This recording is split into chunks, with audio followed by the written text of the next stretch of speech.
Được. Sang với ngày Hay quá, anh em hát hay quá. ra đi quả luôn cho con bờ đói qua.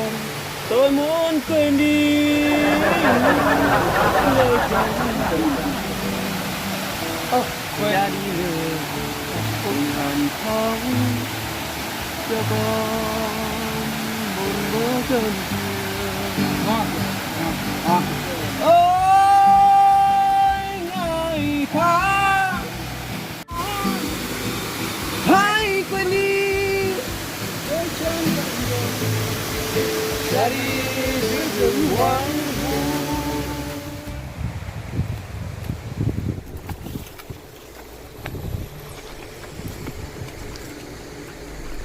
Được chưa? Giờ có mùi đồng mà thấy có sỏi. Ngoài này bầy ấy, Có sỏi không? chấm. Ok, đi. Ai đây? Ai đây? Ai đây? Ném nhá. Ném được. Ở đây ném được mà. Nên đã có qua được rồi.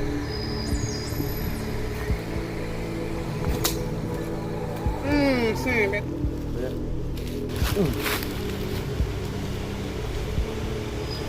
Ngon. Đó. Được quá rồi. Đúng hả? Đây.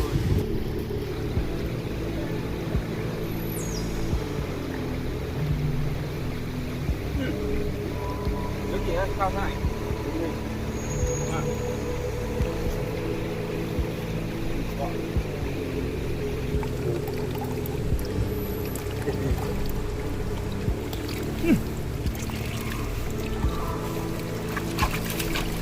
Không uống được cái nước này.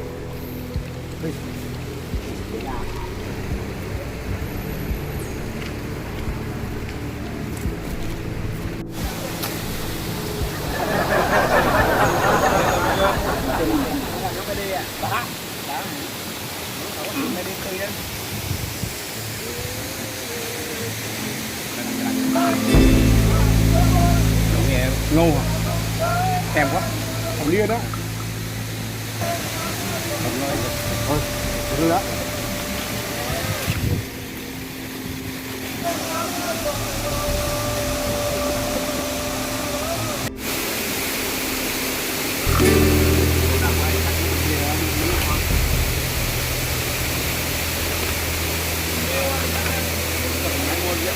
Thì ở May ấy, qua đây mua rượu rồi không có môi quên. Bây giờ con xoay sắn rồi. Ok, uống. Em, kiếm ly đi. Nó không mắng ly, uống ly. Không, đủ. Đúng vậy, đẹp rồi. Đưa ơi. Tôi đi rửa ly đã. Này, mà thằng kia làm quần áo quá rồi. Cái này ở trên núi nhậu cái này Thả thả đấy. không nghe được. Hay là vứt nó đi. Đây là. Mấy thằng để làm một ảo quá. Nhìn đi. Đại ca nói đến nghe đi. Uống rượu đi.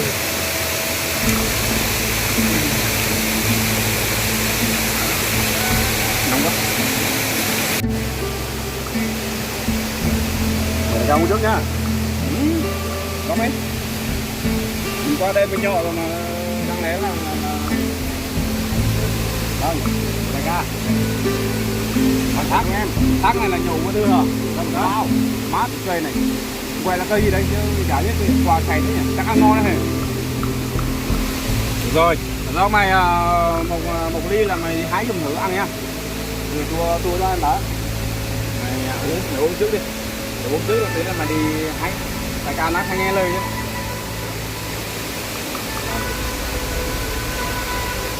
Ngon không? Mày đi hái đi.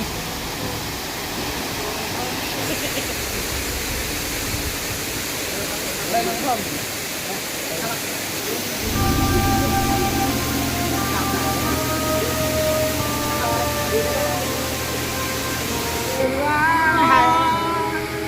niềm đau chợt đau niềm đau chợt đau.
này đó.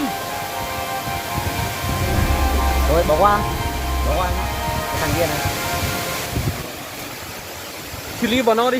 Thôi Thôi sao là thôi. thôi Nó chơi bọn mình trước mà. thôi một lần mà Để im đi. đi theo đại ca vậy. Rồi để cả nói thì thôi.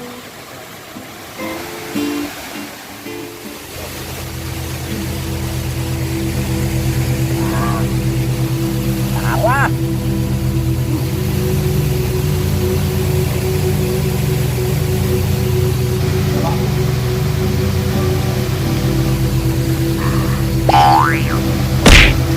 Đủ quá thằng nào anh?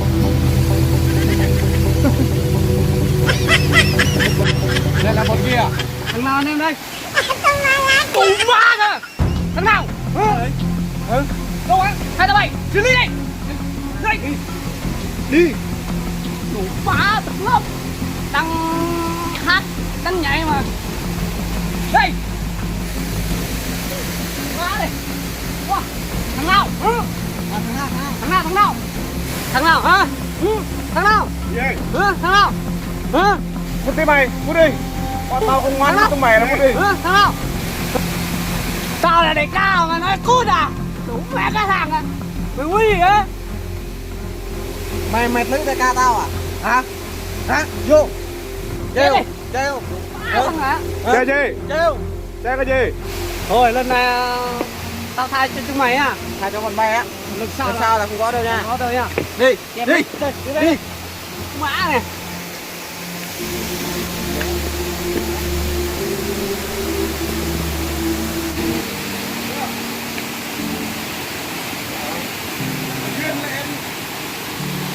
Sao phải nữa? Thôi lần này thì đại ca tha cho.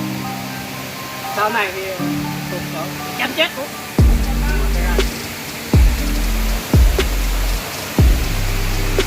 Đang lành, đang hát.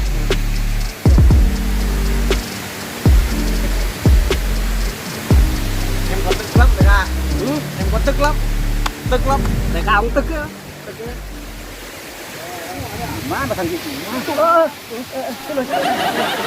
Đổ vào thằng nào vậy? Thôi lần nào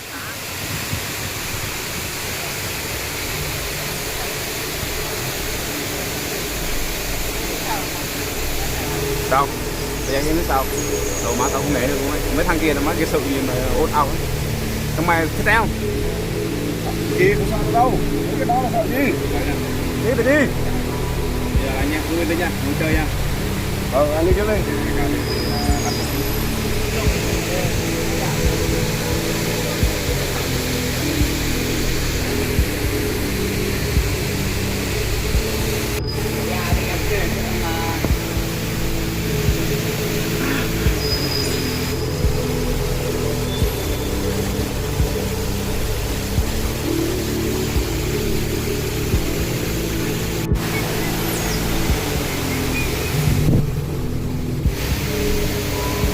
Em, ý là hồi nãy là gây sự cái chuyện gì đó? do tụi mày gây sự với tao trước chứ mày nói là sao mày? Mày nghĩ sao vậy? Vậy mà nói thế, thì ở đây là ai là đại ca lớn nhất? Đại ca đâu? Tao muốn gặp đại ca. 10 ly rượu. Đại ca. Không nghe.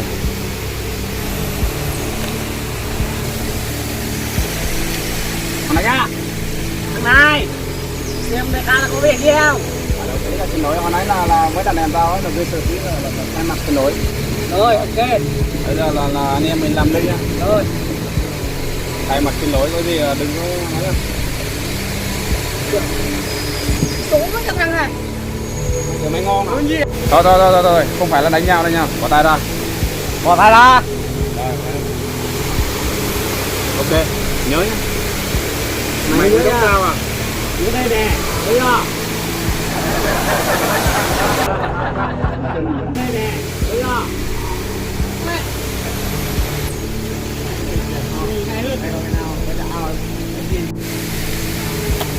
Mày em thằng kia. Bye bye. Chào. Bye bye đi. Bye bye làm đi. Thằng kia. Bye bye. Đi thôi đi.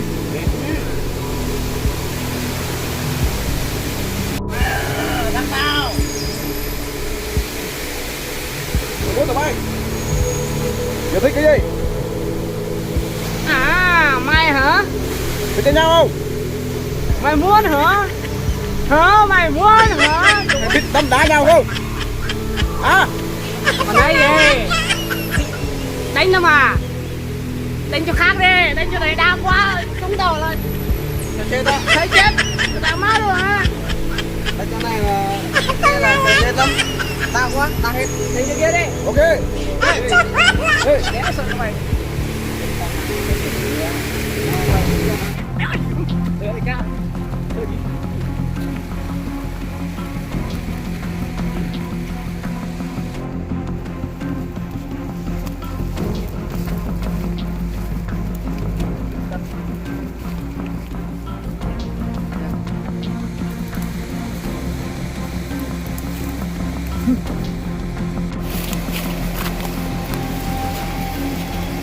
Con mày à?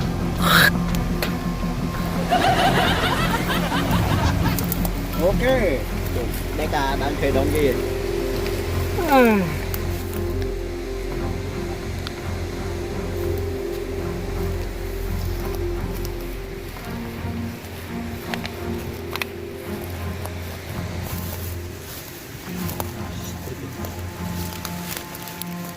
Thằng kia đúng á, đéo sợ thằng nào á.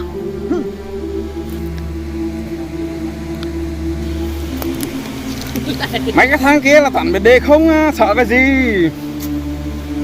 Diễn sĩ chặt kìa. Bây giờ ấy, tao tìm đại ca, bọn kia đại ca, cho đại ca đánh trước nha. Ừ, anh đi trước đi, gặp đại ca đánh trước nha. Rồi.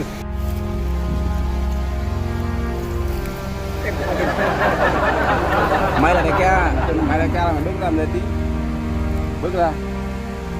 Mày á, nãy giờ rồi, tao thích đánh mày rồi đấy.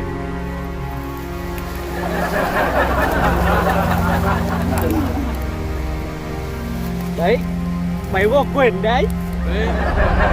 Thấy không? Tao mà sợ thằng như mày à? Loại như con chó tao sợ à? Mày thích cười lắm à? Mày có thích cái gì đây không? Có nhiều thế đây đi. Đi. Mày cút khắc đi mày. Tụi bay, lùi lại á. Mày, cầm áo đây.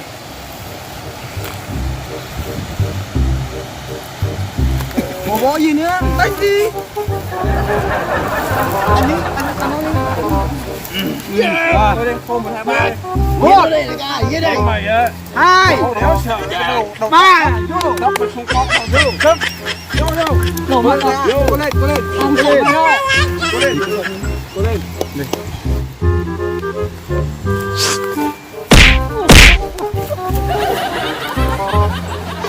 Đánh ca nhưng mày là như thế này thôi à? Thế này à?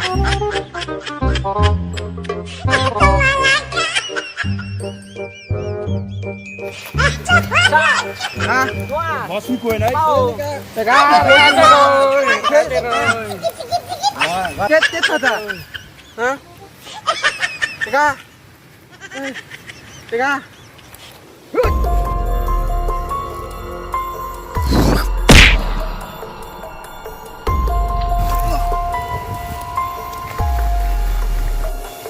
Không hề sợ ai hết.